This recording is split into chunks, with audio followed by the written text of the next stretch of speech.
Stranded on the freeway. Stranded on the freeway. So this is a big lesson. What happened today? So here in Australia, I have three guys that I know. Two of them are just friends of mine. Then one of them is my boyfriend when I was a teenager. I brought him over to Australia when I came here to Australia. So I came here 3 years after. I processed his visa and I brought him over here. And even though the relationship didn't go far, yes, we've had up and down. Just 3 days ago, he was saying he wants to marry me. I kept telling him, look, we've stayed in Australia together for 5 years. This relationship is not heading anywhere. You dating other people, I'm just dating someone else.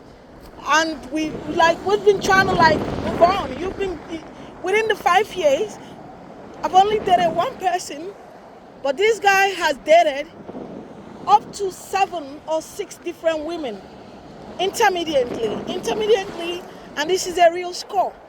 Yes. So we've been talking since Christmas.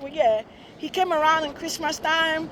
We talked. Since this year, he said, "Oh, let's be very good friends. Let's be friends. Whatever that's happening, let's be friends." So yes, we became friends just since this year, January 2025. Yes. He's been coming around. He actually wanted to stay in my house because he needed a place to stay. I didn't want him to stay, but he only just stayed a couple of days. I told him he needed to find a place. I was only going to help him for a couple of days. But he wanted to stay more than a couple of days. Way more than a couple of days. And, at the end of the day, I told him, look, you're going to find somewhere. You're going to get a stable job. You're going to get your life fixed. Because I'm getting my life fixed. I just had a breakup from my one relationship that I had 5 years ago. So I told him, listen, he only just started talking to me because I had a breakup and all that. So we started, and him also had a breakup as well, last year, December-ish as well. So when we just started talking, we became friends. We're adults, mature people. He's acting like he's all obsessed with me, like he likes me, just that I don't like him kind of a thing, like I don't see future in him. But why don't I see future? There's no stability coming out from him. Emotionally, psychologically, a lot of ways. And it seems the same like me as well, to be very honest. We still find our place, healing mentally and all that. Because with this guy, there's a lot of healing to be done. He's the longest relationship of all my life, actually. So, yes, he's the longest. And there's a lot of healing. I'm trying to heal from him. He's trying to come back again. I'm trying to heal from him. On and off. This is getting to 10 years now. This particular guy is messing with my head, messing with my life. But just this year, I'm going to tell you something. We've just become friends, yeah? I didn't plan for my car to break down here. But there's this guy, my very good friend, James. I called him and said, James, I'm stranded here. Please help me out. But before James could figure out what to do, he said he's going to call me back. I should get a tow truck and all that. I called another friend of mine, my neighbor, someone I'm living next to, more like a brother, like a very good person in the community. He's a very good friend of mine. I know you guys are going to think whenever a woman is friends with male, it means sexual. You guys think all girls are whores. That's your problem. If you're not a good guy that's educated enough, that's fine. You can think that. But I'm telling you, these two guys are my friends. Nothing sexual about them. So, the second guy said to me, I have a tire shop that I know, but I don't have enough money to help you out because you're very low financially. Because I told them I'm very low at the moment. I just made some payments, So the second guy said, I only have $50 to give to you. I said $50 can't buy the tire and change it. He said, but you're going to try second-hand tires. I said, can you please make it 100? He said, yes, I'll make it 100 for you, but I'm going to borrow you 50 because I need some money on me because I don't have enough money on me. I need some money with me eventually to manage with to manage with it. So he said, I'm going to transfer it, but give me a while. Try to get a tow truck first or whatever you can do. But because by the time I spoke to the second guy, I already got hold of my insurance company, and luckily the insurance was very active, yeah?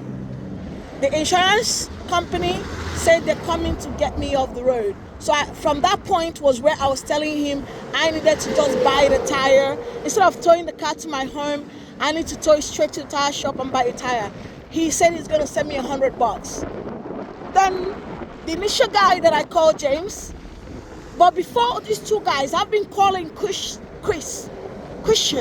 the whole goddamn time. He's not online. I tried reaching him directly. I can't get to him. I remember he wakes up late because he works till like 6, 7 every night. And then he sleeps a long time. I don't know. He relaxes till the next day. And then he wakes up late around 10. So James got back to me and said, you know what? I'm going to give you $200 for free. No borrowing. Because you always have my back as well. Get a tow truck, or even if you have to buy a tire, but get a spare tire, because he's a white guy, this one. He's very meticulous with safety and all that. He's a very responsible guy. All these guys, these two guys are responsible, but this Christian guy is the guy I thought I was going to end my life, end up with. I try my best to make sure that I did, because it's hard to bring a guy from Nigeria and want to settle with your same type of a person, you know what I mean? Yeah. So he gave me the $200. He said, I'm going to pay IDU. Even Mamush said, I'm going to pay IDU. And I said, thank you to these two guys. They're already at work, these two guys, right now, but they helped me out. Then this Christian woke up. He first of all asked me, what's it? I said, I need help. He said, I have an appointment with somebody by 10. I said, but it's already after 10. He said, yeah, I just woke up. I'm going to have a shower. Can you give me like 1 hour to get back to you? I said, I'm standing on the highway. Look at it, guys. I'm standing on the highway. Please, I cannot stand for an hour and wait for you. Whereas I've been calling you for like so long now. He said, reluctantly, he was speaking, looking so disappointed, looking so like, why are you trying to ask me for help? You just want to act like I'm not there for you kind of a thing. Like, without making effort, trying to be there for me kind of a thing. Not even feeling like, oh my God, you're worried, you're stranded, oh my God, oh geez, what can I do? Like, he's not acting like that. Reluctantly, he said, I have an appointment with a friend. Okay, I'm going to have a shower and I'll come get you. I said, please, can you come without having a shower? Just put on something, come get me. He said, how can I help? I said, if you come get me, because at this point that I'm talking to him, I have already gotten help from my insurance companies coming, and these two guys already helped me out with the money to get a tire. But because I need to be sure, this guy 3 days ago, he's like, I want to marry you, I want to come and pay your bride price. I'll send my people to come and pay your bride price, please. I don't want us to lose each other in this life. You know, I don't have a mom, I don't have a dad. I called my sister, I told my sister, this guy is saying he wants to marry me. My sister is like, are you silly? Again, this guy? Everyone is like, please, get him out of your life. Me, I'm like, please, just get out of my life then. You don't want to stay. I've tried to make you stay. You don't want to leave. I've tried to make you leave if you don't want to stay. What am I going to do? What is all this? I feel like I'm weak to push him out. But at this point, God has given me a sign. Because I'm not going to post this video if he comes or makes a move to come.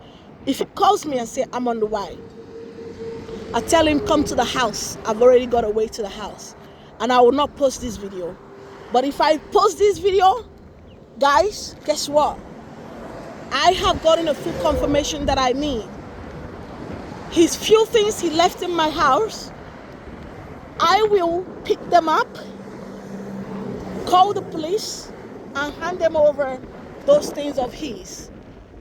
Or I will trash them, because those things has been abandoned by him. If I ask him to come take them and he didn't take them, I will trash them, because he has abandoned those things.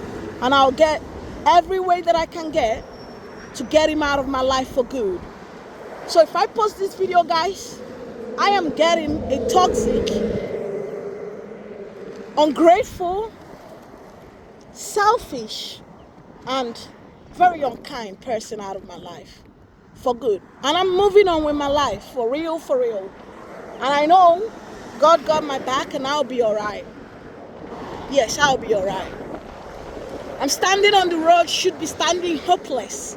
And imagine if I was hoping on this guy, what would have been my mood right now? I would be crying, sulking, feeling bad, and I'm the person that's there for everyone else. And when I'm stranded, no one is there for me normally, except the few people that are always there for everyone else as well, like me. So in life, when you're a giver, try to keep the giver friends in your life. Don't have your circle filled with receivers, people that receive and feel entitled to receive all the time. Because like this scenario that I'm telling you right now is real. I was just heading to lectures when this happened to me. I was crying about missing my lectures. Then I remembered, thank God I'm alive. Thank God this tire busted and I'm alive. It's not a crash. So at the end of the day, I'm feeling grateful that I can testify to having real people in my life, and I will hold them tight no matter what. I don't have to date them because we're not in that space with each other, but I'll respect them and just the way they respect me.